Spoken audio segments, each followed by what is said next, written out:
The Pentagon announced Friday that it would be increasing its presence in the Middle East, sending an additional 1,500 troops to the Persian Gulf. The U.S. remains cautious about an attack from Iran. The deployment will include additional fighter jets and Patriot missile batteries. David Martin has our report.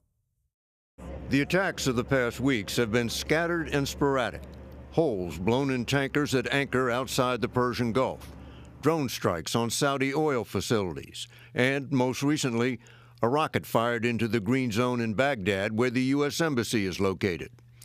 But today, a senior military officer said they were all part of a campaign orchestrated by the government of Iran. We believe with a high degree of confidence that this stems back to the leadership of Iran at the highest levels, and that all of the attacks that I mentioned have been attributed to Iran. Intelligence that Iran's leaders were preparing these and other attacks prompted the U.S. to send B-52 bombers and an aircraft carrier as a warning. Today, the Pentagon followed up with 900 additional troops to beef up defenses, both in the air and on the ground, at bases in the Persian Gulf. President Trump seems confident Iran got the message. I don't think Iran wants to fight, and I certainly don't think they want to fight with us. Iran does appear to have backed off threats to attack American forces directly. In recent days, several U.S. warships have transited without incident through the Strait of Hormuz, even though Iran has threatened to close the strait. And David Martin joins us now from the Pentagon. David, what is the Pentagon saying about the kind of resources it will be sending to the Middle East? Well, what they're doing is basically two things. They're taking a Patriot anti-aircraft missile battery that is already there and extending it for a longer period of time. And then they are sending a fighter squadron, they're sending some engineering units, and they're sending some additional surveillance aircraft, which will total about 900 more people.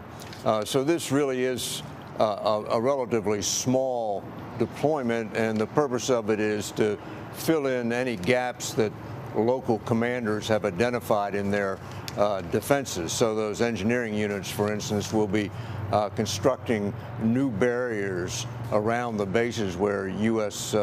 forces operate in the Persian Gulf.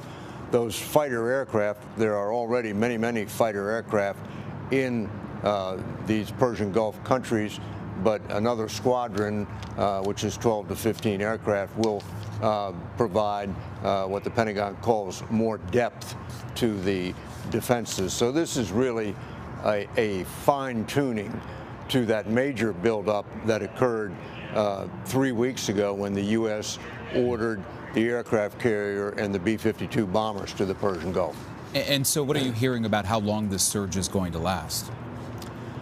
Well, the end game here, as far as the Trump administration is concerned, is that the Iranians cry uncle and agree to come back to the negotiating table, sit down and negotiate away their nuclear program, not just a temporary freeze, but a permanent freeze on their nuclear program. They agree to stop testing ballistic missiles, and they agree to stop supporting terrorist organizations overseas. That's about as big an ask as you can get, and the Iranians so far are rejecting it. But what the Trump administration is counting on is that the economic sanctions will reduce their oil imports, exports to zero, and that will put the economy in a nosedive, and the Iranians will be forced to negotiate. But I think we are a long way from that moment. So you're looking at the new normal for the Persian Gulf. All right, David Martin at the Pentagon. David, thank you.